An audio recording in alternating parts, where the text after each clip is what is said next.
क्या हुआ, कब हुआ, क्यों हुआ, कैसे हुआ।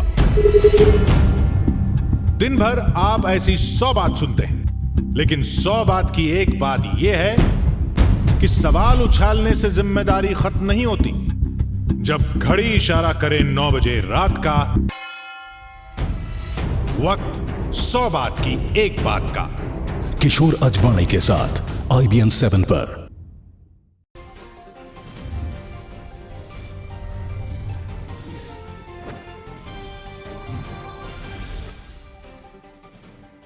नमस्कार, मैं हूं आपके साथ सुमित अवस्थी और आप देख रहे हैं अपना फेवरेट डिबेट शो हम तो पूछेंगे। आज हम पूछेंगे पाकिस्तान से कि आखिरकार कैसे उसको ये समझ में आएगा कि जबरन हिंदुस्तान की शांति में खलल डालकर उसको क्या मिलता है। कल उरी में जो हमला हुआ उसके बाद आज दिन भर देश में दुख था, गुस्सा था, आक्रोश था। आपने दिन भर बहुत सी तस्वीरें देखी होंगी मीडिया पर, सोशल मीडिया पर, जहां पर पार्थिव शरीरों को 18 जवान जो हमारे शहीद हुए कल के उरी हमले में, उनको पूरा हिंदुस्तान एक साथ याद कर रहा है, उनको सलाम कर रहा है। उनकी शहादत की वजह से आज हम सब यहां पर सुरक्षित खड़े होकर पाकिस्तान के साथ सबक सिखाने की बात कर रहे हैं। पाकिस्तान की खैर नहीं, क्या किया जाए पाकिस्तान के साथ। भारत सरकार में आज दिन भर बहुत सी गतिविधियां देखी गई। हाई लेवल की मीटिंग्स हुई, पहले गृह मंत्री और रक्षा मंत्री के बीच, फिर प्रधानमंत्री ने एक बैठक की, फिर प्रधानमंत्री शाम को राष्ट्रपति से मिले। बहुत सी फिजाओं में खबरें हैं और उस सब के बीच में सेना की तरफ से यह बयान आया, DGMO की तरफ से, कि पाकिस्तान का हिसाब कैसे चुकता करना है ये हम तय करेंगे। कब, कहां और कैसे पाकिस्तान का बदला लिया जाए, ये अधिकार भारतीय सेना के पास होना चाहिए, ये हम तय करेंगे। केंद्र सरकार ने अपनी रणनीति बनानी शुरू कर दी है, लेकिन सवाल बार बार यही हम सब के मन में है कि आखिरकार पाकिस्तान को, वो पाकिस्तान जिसका नाम तो पाकिस्तान है, जहां पर शायद कोई भी हिंदुस्तानी ये ना माने कि एक कतई भी पाक मुल्क है। कोई भी हिंदुस्तानी ये ना माने कि इस पाकिस्तान को चलाने वाले नाम से भले ही शरीफ हो, चाहे वो नवाज शरीफ या फिर राहिल शरीफ, लेकिन वो शरीफ अपनी हरकतों से, अपनी करतूतों से बिल्कुल नहीं है। इसी मुद्दे पर बात करेंगे। कुछ खास मेहमान मेरे साथ होंगे। हिंदुस्तान के फौजी रिटायर्ड तमाम जनरल्स हमारे साथ हैं, साथ ही साथ पाकिस्तान के भी पूर्व फौजी हमारे साथ इस डिबेट में शिरकत करेंगे। इन सब के बीच में एक बड़ी कामयाबी भारत को कूटनीतिक स्तर पर मिली है। रूस जो पाकिस्तान के साथ साझा अभ्यास करने वाला था, उसको रूस ने भारत के कहने पर अब रद्द कर दिया है। अब रूस और पाकिस्तान के बीच का ये साझा अभ्यास नहीं हो रहा है। अब आगे बढ़ेंगे और उसके बाद तमाम लोगों से बातचीत करें। उसके पहले दिन भर का जो घटनाक्रम रहा, पहले उस पर यह नजर। हम तो पूछेंगे में अगले 1 घंटे बड़ी बहस। अब पाकिस्तान की खैर नहीं।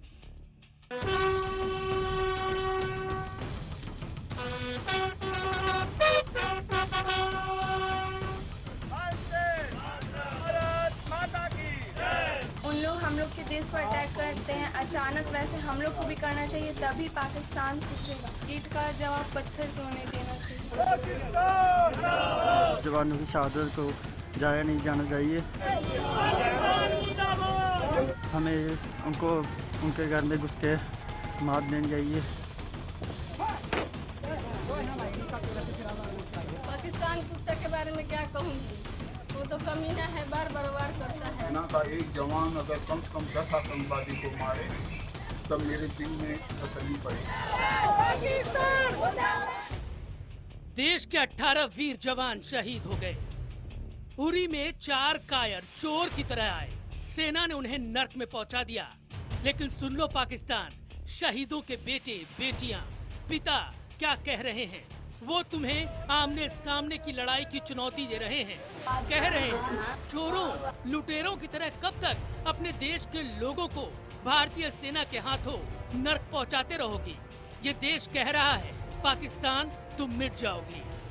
पाकिस्तान कान खोलकर सुन ले, मत करना हिम्मत हमसे टकराने की, वरना विश्व के मानचित्र पर तेरा नामो निशान नहीं होगा। कश्मीर तो होगा लेकिन पाकिस्तान नहीं होगा। इस तरह की घटना कब तक होती रहेगी? निस्ते नाबूद करना चाहिए। देश के हर तबके से आवाज उठ रही है। नेता, अभिनेता, कारोबारी, आम आदमी, बच्चे, बुजुर्ग, महिला, हर शख्स ये कह रहा है पाकिस्तान को मुंह तोड़ जवाब दो। सबूत सबके सामने है। उरी में आने वाले 4 आतंकी पाकिस्तानी थे। सेना के मुताबिक हमलावरों के पास से पाकिस्तान में बने सामान मिले हैं। सेना ऐलान कर रही है वो तय वक्त पर अपने फौजियों की मौत का जवाब देगी। We have the desired capability to respond to such blatant acts of aggression and violence in the manner as deemed appropriate by us. We reserve the right to respond to any act of the adversary at the time and place of our own choosing. Delhi में भी पाकिस्तान को जवाब देने के तरीके पर बैठकों का दौर जारी है। केंद्र सरकार हर विकल्प पर चर्चा कर रही है। फैसला हुआ है कि उरी हमले को संयुक्त राष्ट्र में उठाया जाएगा। गृह मंत्री राजनाथ सिंह के अलावा पीएम मोदी के घर भी हाई लेवल बैठक हुई, जिसमें गृह मंत्री, रक्षा मंत्री शामिल हुए। रक्षा मंत्री ने उरी हमले पर अपनी रिपोर्ट पीएम को सौंपी। पीएम पहले ही देश को भरोसा दे चुके हैं कि हमले के दोषियों को बख्शा नहीं जाएगा। लेकिन सवाल वही है कि आखिर कब? हम तो पूछेंगे में आज बड़ा सवाल, क्या भारत को जल्द से जल्द पाकिस्तान को सबक सिखाना चाहिए?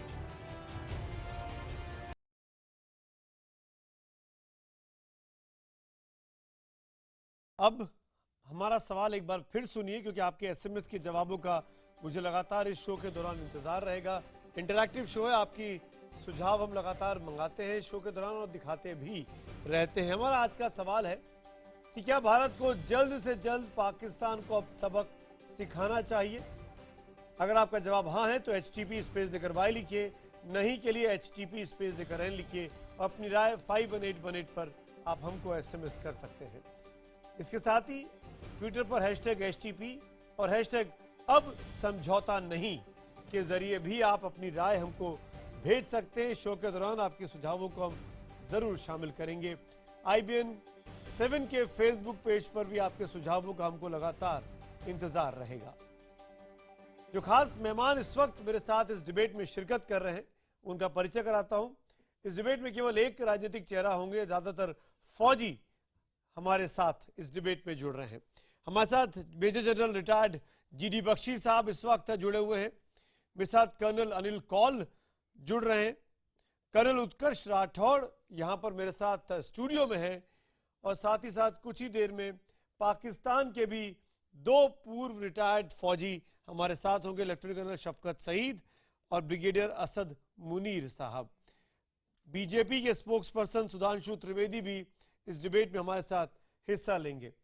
सबसे पहला सवाल मैं सीधे तौर पर बगैर किसी लाग लपेट के जनरल GD बख्शी मैं आपसे पूछना चाहता हूं, ये पोल जो हम कर रहे हैं अपने आज के इस शो के दौरान कि क्या पाकिस्तान को जल्द से जल्द सबक सिखाना चाहिए, सैकड़ों की संख्या में जवाब ऑलरेडी आ चुके हैं जो ये कह रहे हैं, करीब 95% से ज्यादा लोग, कि हाँ तुरंत जवाब देना चाहिए।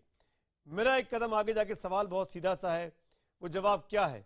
क्या फौजों के हाथों में जो बंदूकें हैं उनसे फायरिंग शुरू कर दिया जाए, या ऑपरेशन पराक्रम की तरह पाकिस्तान पर दबाव बनाया जाए, सेना का डिप्लॉयमेंट बढ़ा दिया जाए पूरे बॉर्डर पर, इंटरनेशनल बॉर्डर पर, LOC पर, और फिर पाकिस्तान को मजबूर कर दिया जाए कि वो अपना वेस्टर्न रीजन की फोर्सेस को खाली करे और सबको भारत की बॉर्डर पर लेकर आए, क्योंकि पाकिस्तान इसको ज्यादा सस्टेन नहीं कर सकता है।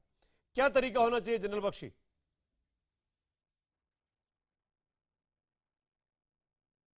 देखिए, हमारे पास हजारों विकल्प हैं, सैकड़ों विकल्प हैं पाकिस्तान के जवाबी कार्रवाई करने के लिए। सबसे पहले तो हमको पाकिस्तान से इनिशिएटिव वापस लेना है कि पाकिस्तान और उसकी ISI फैसला करेगी कब, कहां और किधर, किस पर हमला हो। ये जो छूट, जो पहल पाकिस्तान को 30 साल से हमने दे रखी है, अब इसको रिवर्स करने का टाइम आ गया है। हमारे पास बहुत सारे विकल्प हैं कि जो नापाक हरकत पाकिस्तान ने की है, जो 18 जानों हमारे जो शहीदों का खून बहाया है, इसकी कीमत इसे चुकानी पड़ेगी। जो आतंकवाद का दौर इसने जम्मू कश्मीर में छेड़ रखा है, इसके लिए costs will have to be raised for Pakistan. Problem यह रही है कि 30 वर्षों से हम रक्षात्मक यानी डिफेंसिव, रिएक्टिव यानी प्रतिक्रियात्मक और बड़े डिफिडेंट होके हम लड़े हैं। केवल कॉन्सिक्वेंस मैनेजमेंट हमने करी है। हम क्या कर सकते हैं? मैं आपको एक लिस्ट ऑफ ऑप्शंस मैं आपको देता हूं। मैं नहीं समझता कि केवल एक डिप्लॉयमेंट जिसमें आप बैठकर आंखें बनाए उससे कोई फर्क पड़ेगा। ऑपरेशन पराक्रम में हम ये देख चुके हैं। आप शायद थोड़ी प्रिकॉशनरी डिप्लॉयमेंट कर सकते हैं, लेकिन आपको अभी फौजी दांत दिखाने होंगे। उसके तरीके बहुत हैं। आप दुश्मन के जो टेररिस्ट ट्रेनिंग कैंप्स हैं उन पे हवाई हमले कर सकते हैं, रॉकेट अटैक्स कर सकते हैं। दुश्मन की वो चौकियां जहां से इन्फिल्ट्रेशन होती है उन पे फायर असॉल्ट कर सकते हैं। आपके पास बहुत सारे जो हैं स्पेशल फोर्सेस हैं, आप उनका इस्तेमाल कर सकते हैं। अगर आप दाऊद जैसे लोगों को निकालना चाहते हैं, आप हमारी नेवी का इस्तेमाल कर सकते हैं। हजारों विकल्प है, हजारों विकल्प है। क्या हम इस्तेमाल करेंगे ये पाकिस्तान को कुछ दिनों में पता चल जाएगा। लेकिन और ना मैं उसकी ज्यादा बात करना चाहता हूं, विकल्प बहुत हैं। अब पाकिस्तान को ये उस भाषा में बात करने का वक्त आ गया है जो भाषा पाकिस्तान की फौज को समझ आती है। अभी तक हम नवाज शरीफ साहब से शराफत से बात कर रहे थे, हमारी शराफत का नाजायज फायदा उठाया गया है। अब वक्त आ गया है कि हम राहिल शरीफ साहब, जनरल राहिल शरीफ साहब से उस भाषा में बात करें जो भाषा वो समझते हैं। वो भाषा तो जनरल बख्शी वही हो सकती है कि अपनी तरफ से जाएं और उनके जो टेररिस्ट कैंप्स हैं टू स्टार्ट विद, जो कि बीजेपी की लीडरशिप बोलती भी रही है लगातार बार बार सत्ता में आने के पहले कि प्रिसीजन स्ट्राइक्स होनी चाहिए उन इलाकों पे जाके जहां पर पाकिस्तान की तरफ से टेररिस्ट कैंप्स हैं, पीओके के उस इलाके में, वहां पर जाकर उनको नेस्तनाबूद कर देना चाहिए। पाकिस्तान के मेहमान हमारे साथ हैं कर्नल शफकत सईद। ये क्या हो रहा है और क्यों हो रहा है? क्यों इन ऐसे लोगों को पनाह देते हैं आप लोग? एक नहीं, दो नहीं, दर्जनों सबूत मिले हैं जो उरी में हुआ उसके बाद। कर्नल सईद, वेपन्स आपके हैं, वेपनरी आपकी है, हाँ जी, खाने का सामान पाकिस्तान का है। ये तमाम चीजें साबित करती हैं कि सब लोग पाकिस्तान से आए थे। अच्छा जी, आप अगर ये आम छोटे क्रिमिनल्स जब चोरी करते हैं ना, तो वो चोरी करते हुए दस्ताने पहनते हैं, कोई निशान ना छोड़ें। और आपके ख्याल में पाकिस्तान इस तरह की दहशतगर्दी का अमल करेगा तो वो वहां पर खाना भी निशान छोड़ के आएगा, बंदूक भी लेके जाएगा जिसके ऊपर POF वार लिखा हुआ है, और सब कुछ निशान छोड़ के आएगा। ये आप लोगों की फैंटेसीज हैं, फैंटेसी रिडन पॉलिसी है, रियलिस्टिक बेस आप लोग बिल्कुल नहीं है। ये आप वो बातें कर रहे हैं जो आप किसी बेवकूफ को तो बेवकूफ बना सकते हैं, किसी अक्लमंद को बेवकूफ नहीं बना सकते हैं। अच्छा, आप मुझे बताएं कि पाकिस्तान एक ऑपरेशन प्लान करता है, वो अपने बंदों को आइडेंटिटी देकर भेजेगा। क्या बात कर रहे हैं जनरल साहब? कोई काम वाली बात करें आप प्लीज, कोई सीरियस बात करें। ये कोई बात करने वाली बात है कि पाकिस्तान ने एक ऑपरेशन प्लान किया जिसके लोग अपने हथियार, अपने घर का पता, पाकिस्तान के नक्शे और सारे सबूत साथ लेकर गए। कहां से लाएंगे हिंदुस्तानी लोग वहां पे? आप पाकिस्तान से जो लोग यहाँ भेजेंगे वो हिंदुस्तानी कैसे हो सकते हैं? वो होंगे तो पाकिस्तानी ना कर्नल सईद। आपकी गिरफ्त, उनका पहनावा, उनके कपड़े, उनका शरीर दिखाता है इस बात को, प्रूव करता है कि ये लोग पाकिस्तानी हैं। पाकिस्तानियों को अफगानिस्तान से लेकर आए थे 2001 में, 2001 दिसंबर में आप लोगों ने AN-24 भर भर के लेकर आए। आप 2000 से ज्यादा बंदे आपको नॉर्दर्न अलायंस ने दिए हैं। आप उनमें से 2-3 हर दफा निकाल के पेश कर देते हैं, रटा रटाया सवाल वो आपका सुना देते हैं। पाकिस्तान इस तरह की कोई चीज नहीं कर रहा है, पाकिस्तान को सूट ही नहीं करती। अच्छा, और ये एक फिर ये बताइए प्राइम मिनिस्टर के विजिट के साथ। कर्नल सईद, आपकी बात का जवाब देना चाह रहे हैं कर्नल राठौर साहब। कर्नल सईद साहब, ये जो आप कह रहे हैं ये हमने हजारों बार आपके डिफेंस के अफसरों से सुना है, आपके लीडरान से सुना है ये बहुत पुराना रिकॉर्ड है जो बज बज के दोनों तरफ से छेद हो गया है, घिस गया पूरी तरह। भगवान के लिए कम से कम ये झूठ बोलना बंद करें। आपको मैं एक चीज सुन लीजिए, मेरी बात आप बोल रहे थे तो मैंने नहीं बोला, सब्र रखिए, मेरी बात सुन लीजिए, उसके बाद आप बोलने के लिए फ्री हैं। मैं ये कह रहा हूं कि पाकिस्तान में बहुत सी फॉल्ट लाइंस हैं। आपकी लीडरशिप, आपकी मिलिट्री लीडरशिप और आपकी सिविलियन लीडरशिप इतनी रेकलेस होकर के ये गेम क्यों खेल रही है? आपको मैं सिर्फ इतनी बात कहना चाहूंगा, ये सारा झूठ आप जरूर बोलिए, हिस्ट्री को रिविजिट कर लीजिए, 1971 को रिविजिट कर लीजिए।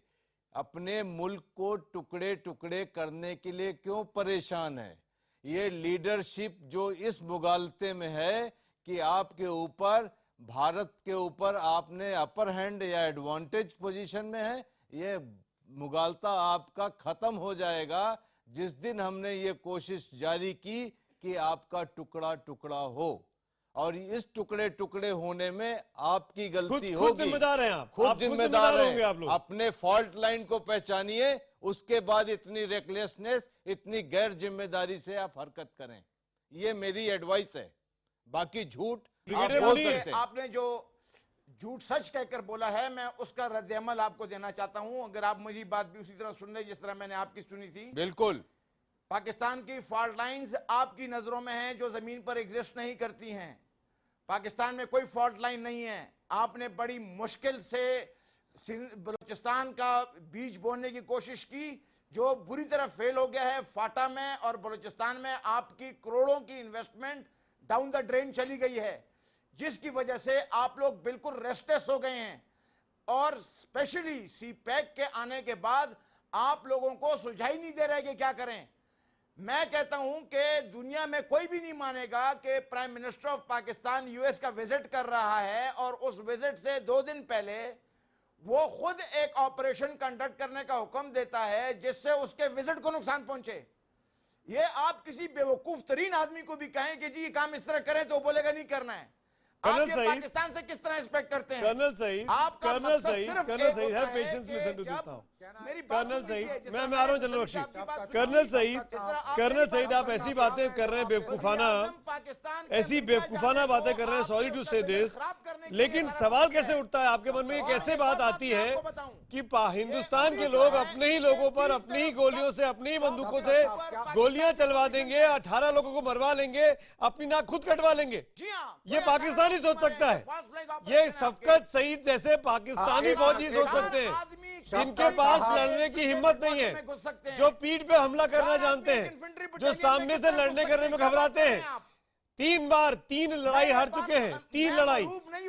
जिस भी दिन आइए सामने से आ जाइए। कि प्रोफेशनलिज्म का इतना बड़ा मद्दा नहीं हूं, लेकिन मैं भी ये बात नहीं मानता कि 4 आदमी अंदर घुस के 70 आदमियों को मार सकते हैं। अच्छा। ये बिल्कुल खुल्लम। अरे आपको याद नहीं है 3 आदमी ने मिलकर पेशावर में 150 लोग मार दिए थे, बच्चों समेत मिला के? कितने लोग थे वो? 150 लोग मार दिए थे वहां पे अचानक घुस के। 3 आदमी थे स्कूल में घुसे थे। हाँ तो 3 ने 156 लोग मार दिए थे। ऐसी बात करते हैं आप? स्कूल में घुसे थे। सुसाइड बम्बर्स क्या होते हैं बताना पड़ेगा आपको। सुसाइड बम्बर्स क्या होते हैं? बड़े शफकत साहब, एक minute general Bakshi, general Bakshi, हमने आपको बड़े ध्यान से सुना है। जनरल बख्शी की बातें सुनिए आप कर्नल सईद।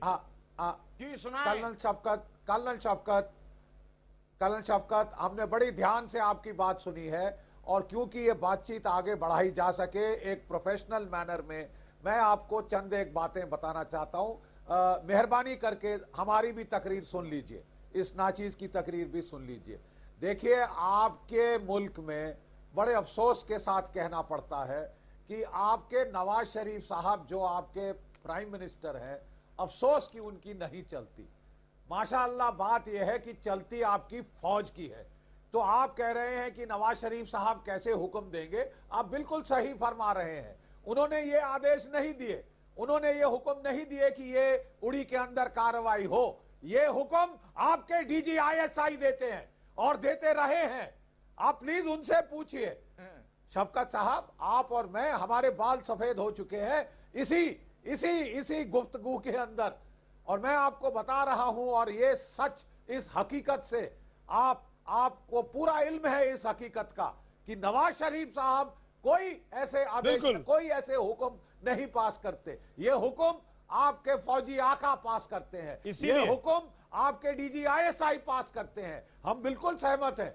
नवाज शरीफ साहब ने नहीं कहा, उनको तो मालूम ही नहीं होगा, जैसे उनको कारगिल के बारे में मालूम नहीं था। तीन गेस्ट और शफकत साहब प्लीज एक मिनट मुझे दीजिए, एक मिनट दीजिए मुझे, एक मिनट मैं जरा खत्म कर लूं।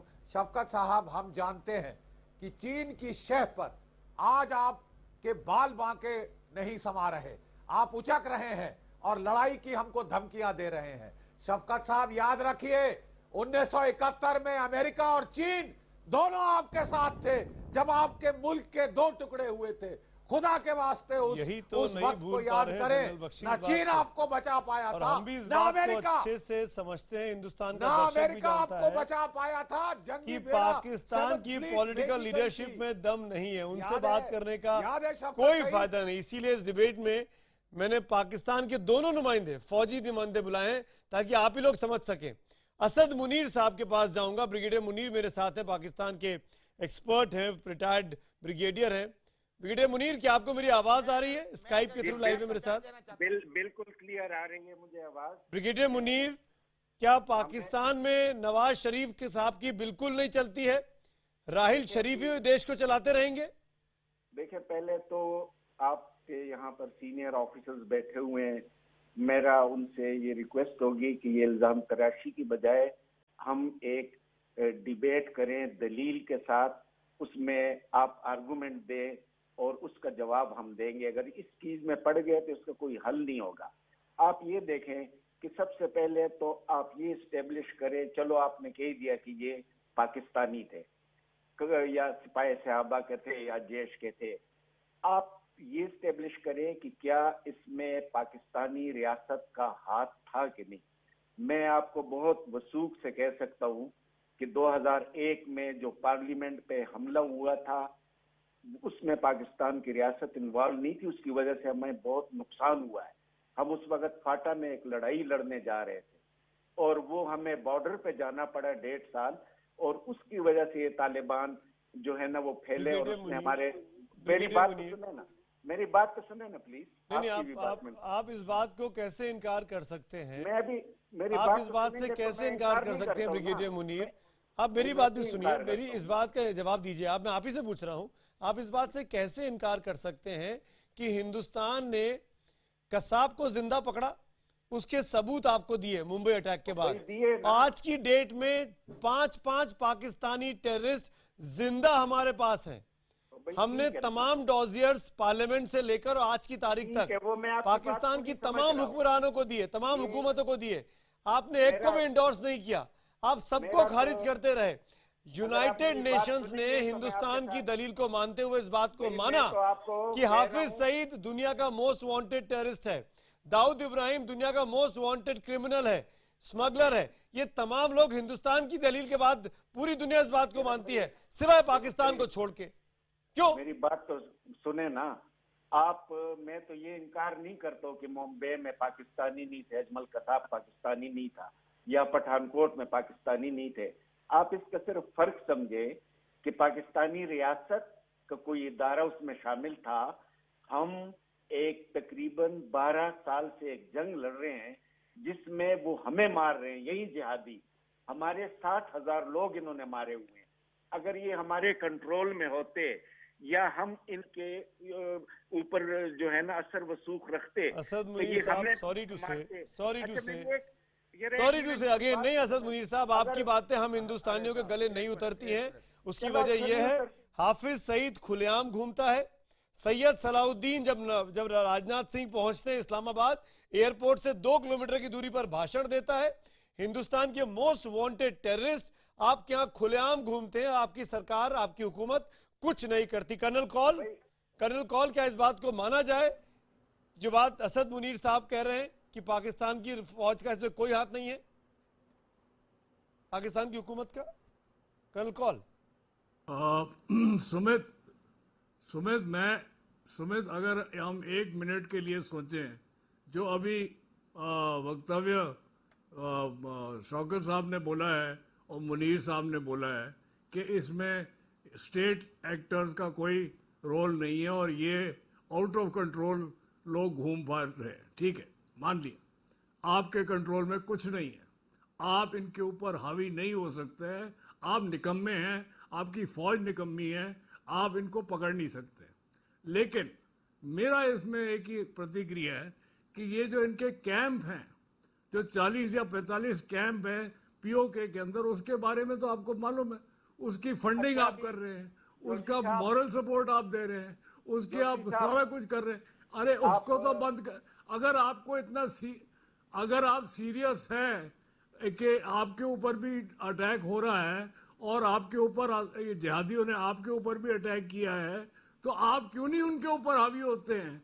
और हमारी मदद चाहिए तो हम मदद देने को तैयार है, लेकिन आप उल्टा हमारे ऊपर ही वार करी जा रहे हैं और हमारे ऊपर और बैड टेररिस्ट की डेफिनेशन लगा रहे हैं कि ये सब क्या हमला करें और ये हम वो इनके दुश्मन जो हमारे हमला करें वो इनके दोस्त। से हेलीकॉप्टर से आए ये 4 आदमी, इनके पास ये मैप कहाँ से आए, इनके पास ये जीपीएस कहाँ से आए?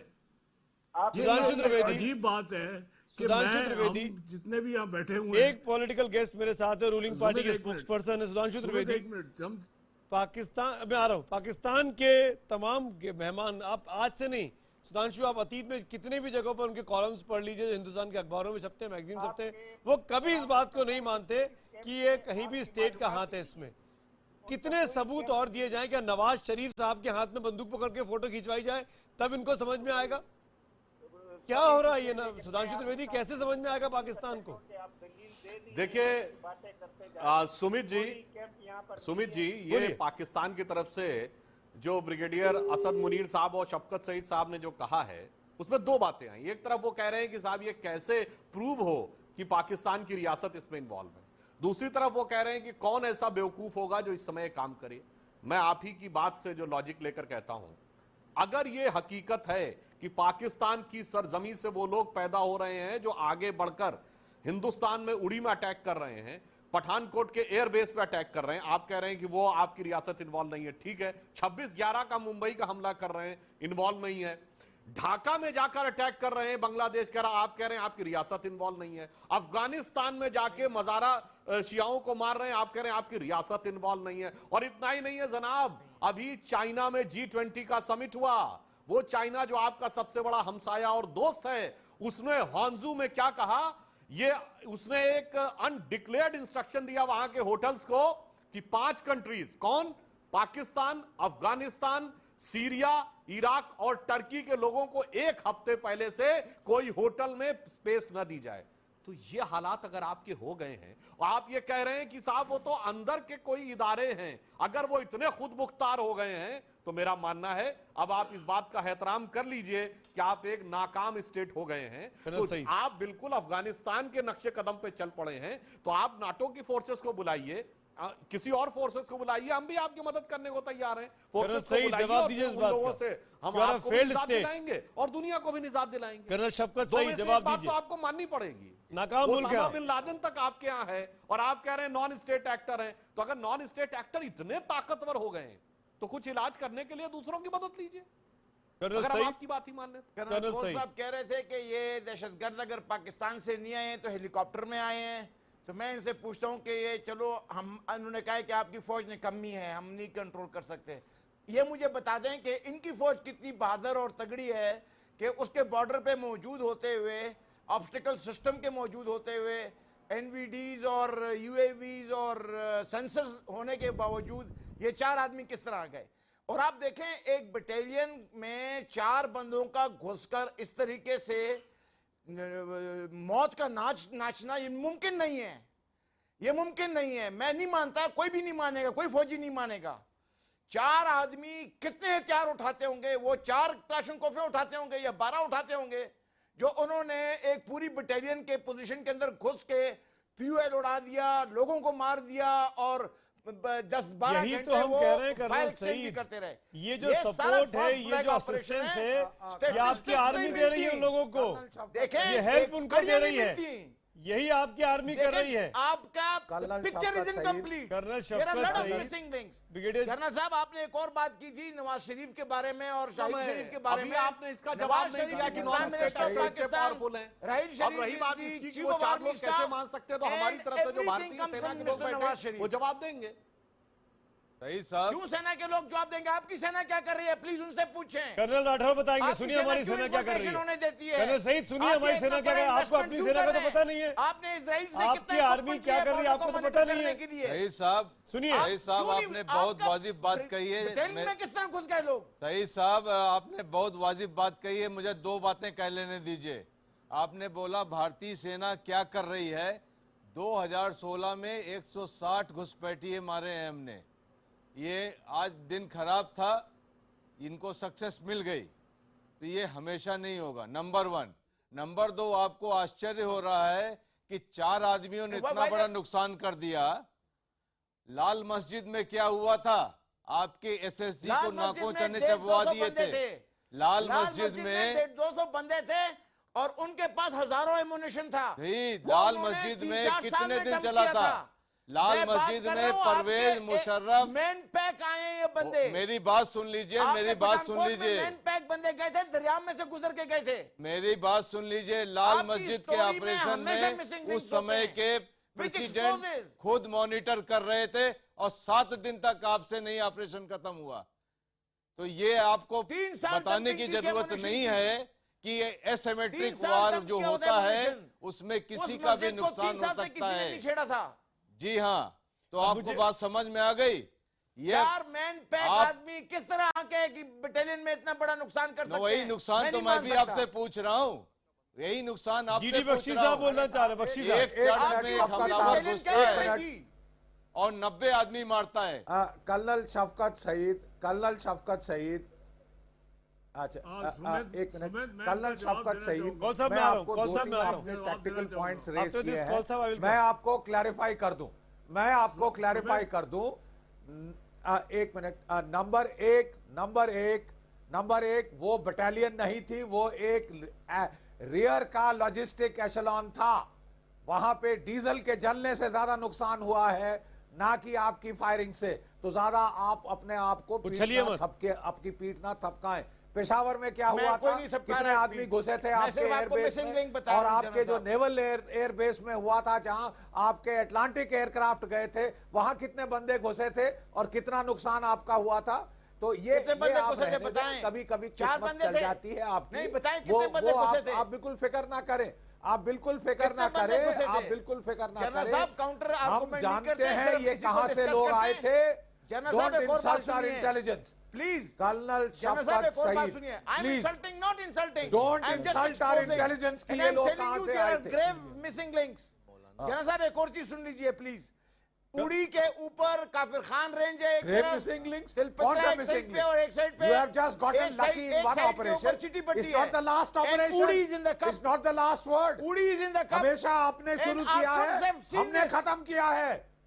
कर्नल शफकत सईद, अब आप इस बात का जवाब दीजिए। कर्नल साहब, आपके पास इस बात का जवाब है क्या? लड़ाई आप शुरू करते हैं, खत्म हम करेंगे। जनरल साहब, अरे कर्नल शफकत सईद, आपका मुल्क महज 70 साल पुराना मुल्क, कर रख लीजिए। कितना पुराना मुल्क है आपका, कितनी बड़ी फौज है आपकी। जिस दिन ये तय कर लिया हिंदुस्तानियों ने, आपका वाकई में नामो निशान मिट जाएगा। ये आपको एहसानमंद होना चाहिए हिंदुस्तान का कि हम आपको झेल रहे हैं। कर्नल शफकत सईद, इस सच्चाई को मानिए। आप इस सच्चाई को मानिए। आप एक फेल्ड स्टेट है। दुनिया में आपके स्टेट की कोई वैल्यू नहीं बची। दुनिया भर में अगर आपका मुल्क जाना जाता है तो आतंकवाद को फैलाने के लिए दुनिया के सबसे खतरनाक आतंकी आपके यहाँ खुलेआम घूमते हैं। आप बस उस दिन का वक्त बाकी है कि हाफिज सईद और सैयद सलाउद्दीन आपके देश के प्राइम मिनिस्टर और प्रेसिडेंट बन जाएं। जैसे अफगानिस्तान में मुल्ला उमर चलाता था हुकूमत, वो आपकी औकात बची है। आपके देश में ओसामा बिन लादेन मारा जाता है एबटाबाद में, आपकी डिफेंस एस्टेब्लिशमेंट में। ये है पाकिस्तान की स्थिति। पाकिस्तान का शफकत सईद साहब, इस बात से आंखें नहीं मूंद सकते हैं आप कि आप दुनिया भर में आतंकवाद को बढ़ा रहे हैं। अमेरिका में टेररिस्ट अटैक होता है वर्ल्ड ट्रेड टावर पर तो वो भी पाकिस्तानी था, मोहम्मद अता। नाम भूल गए तो याद दिला दूं मैं आपको। हर जगह पाकिस्तान के निशान है जहां जहां आतंकवाद बढ़ रहा है। शौकत सईद साहब, आपके मुल्क को जाना जाता है दुनिया का आतंकी मुल्क। सिर्फ अब आपको बॉयकॉट करने की जरूरत है। आपको आईना में भी अपनी शक्ल समझ में नहीं आ रही है। आप आंखें मूंद कर बैठे हैं शुतुरमुर्ग की तरह, ऑस्ट्रिच की तरह। आप सच्चाई से भाग रहे हैं। अब आप सच्चाई से भाग रहे हैं। एक एक करके तमाम मुल्क आपको किनारे कर देंगे। इस वक्त भी देखिए दुनिया का पूरा सपोर्ट हमारे साथ है। रूस ने जॉइंट एक्सरसाइज कैंसिल कर दी, रशिया ने जॉइंट एक्सरसाइज कैंसिल कर दी। पता है आपको? कैंसिल हुई। पता है आपको? कैंसिल हुई। आपको आइडिया ही नहीं है, आपको पता ही नहीं है। कैंसिल नहीं हुई, कैंसिल हो गई है। आपको पता ही नहीं है। अमेरिका भारत के साथ खड़ा है, चीन भारत के साथ खड़ा है। आपका सबसे बड़ा दोस्त उरी अटैक को लेकर चीन ने कंडेम किया इस तमाम चीजों को। आपको अपने चश्मे को बदल लीजिए। आप सही नहीं देख पाते हैं, नहीं सही से सुन पाते हैं। हम आपके बातों से डर के मर जाएं? अरे आप ऐसे डराएंगे हमको? आप चाहते हैं हम आपकी बातें सुन के डर जाएं? आप हमारी बातें सुन के न डरिए। अपने गिरेबान में झांकिए, अपने गिरेबान में झांकिए, अपने आप को बदलिए। आपका मुल्क तबाह हो रहा है। अपने मुल्क से प्यार करिए, क्यों उसको तबाह करने पर तुले? चारों खित्ते आपस में लड़े जा रहे हैं। कर्नल कॉल बोलना चाह रहे हैं। कर्नल कॉल, कांटा बन के इसी तरह कर्नल कॉल, कर्नल कॉल। उसके बाद सुमित, मेरा एक ही सबमिशन है, ये इनके साथ आर्ग्यूमेंट करना कोई फायदा नहीं है। अब हमारे पास और कोई तरीका नहीं रहा है एक्सेप्ट ईंट का जवाब पत्थर से। और ये एक मौका आ गया है, कब करना है, कैसे करना है, बिना ट्रम्पेट बजाए और बताने के लिए क्या मैं ये करेंगे वो करेंगे। हम चुप करके अपने कार्रवाई करें और इनको मुंह तोड़ जवाब देना अब अनिवार्य बन गया है, जिससे कि ये फिर से अपना सिर ना उठा सके। क्योंकि अभी इनसे डिस्कशन करना कोई फायदा नहीं है। ये हर बार डिनाइल में जा रहे हैं और ये हमेशा से रहे। और शौकत साहब तो हमेशा ही डिनाई करते हैं कि उन्हें तो बिल्कुल पाक साफ है, उन्होंने आज तक कभी किसी को गुस्से से देखा भी नहीं है। आतंक तो बड़ी दूर की बात है। इनके तो डिफेंस मिनिस्टर कहते हैं बड़ी अफसोस की बात कि हम परमाणु युद्ध कर देंगे, परमाणु बम साथ रह सकते हैं। अब तो मेरे ख्याल से वक्त आ ही गया है कि इनको बता दिया जाए परमाणु बम भी देख लिया जाए किसके पास कितने हैं और कौन कर सकता है। और मेरा सुझाव है कि ये यूनाइटेड नेशन वगैरह में जाने की कोई जरूरत नहीं है। अब हमारे डायरेक्ट एक्शन का टाइम आ गया है और ये सियासतदान प्रवक्ता बीजेपी के लिए रिक्वेस्ट है कि फॉर हेवन सेक ये ट्वीटिंग बंद करो और कार्रवाई करो। ये ट्वीटिंग बंद करो, बहुत हो गया ट्वीटिंग। पाकिस्तान नहीं गया, 48 में भी आप गए थे, 65 में भी आप गए थे। त्रिवेदी जवाब दीजिए। पाकिस्तान नहीं गया कभी यूनाइटेड नेशन में।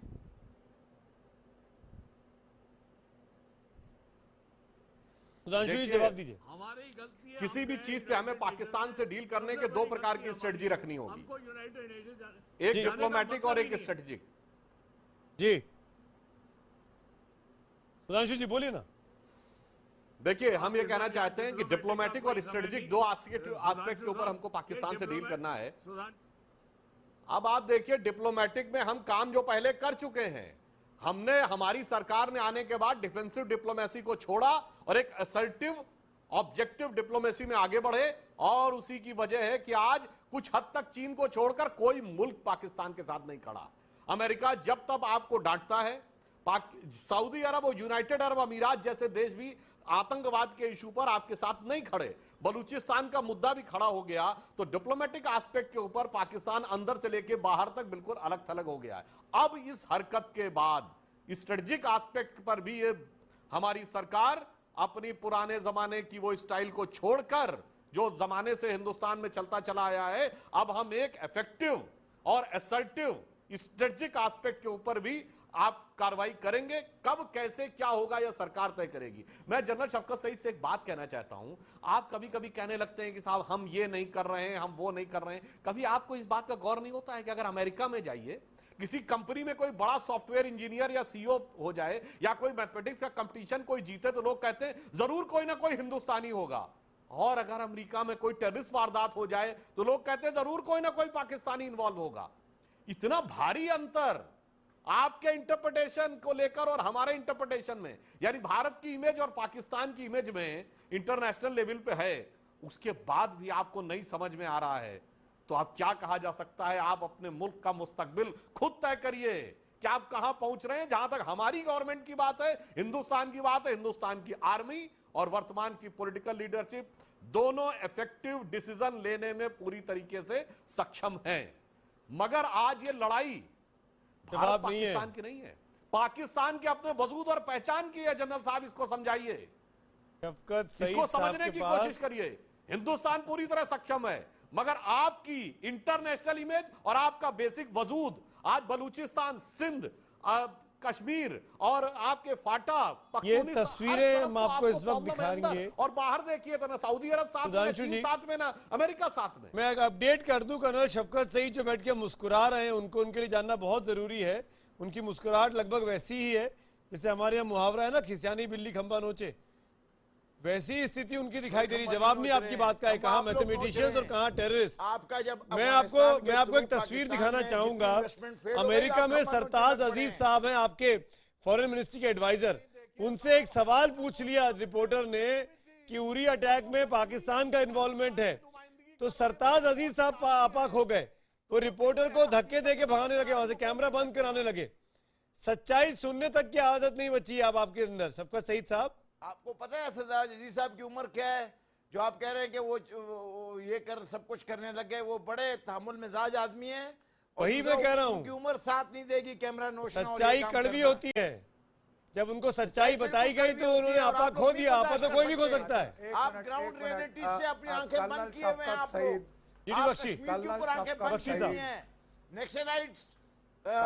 मिजोरम, नागालैंड, कर्नल शफकत सईद, एक मिनट मेरी बात सुन लीजिए। कर्नल शफकत साहब, एक मिनट मैं आपसे बात पूरी करिए। बात पूरी करिए। आप एक मिनट, मैं आपसे एक बहुत अहम बात कहना चाहता हूं। कर्नल शफकत साहब, अरे कर्नल शफकत साहब, एक मिनट सुन लीजिए इस नाचीज को। मैं बहुत अहम बात और आपके फायदे की बात कहना चाहता हूं आपसे। मैं आपको बताना चाहता हूं कि आप चीन की शह में, चीन के उकसावे में आकर अपने मुल्क को बेवजह खतरे में डाल रहे हैं। जब असली अगर लड़ाई शुरू हो गई तो याद रखिए शफकत साहब, 1971 में अमेरिका और चीन दोनों आपके साथ थे, तब भी आपके मुल्क के 2 टुकड़े हो गए। तब भी आपके मुल्क के 2 टुकड़े हो गए थे। प्लीज भूल जाए, खुदा के वास्ते, पुरानी बातें नहीं होंगी। मुल्क के वास्ते जनरल साहब, आप ये जनरल साहब, हम बका की जंग लड़ेंगे, आप तो सिर्फ पसंदाना जंग लड़ेंगे। ये पीठ पे वार क्यों करते हैं? सामने से लड़ी आके मर्दों की तरह। क्या किस तरह की बातें कर रहे हैं शफकत सईद माफी के साथ? मैं ब्रेक में जा रहा हूँ। बख्शी,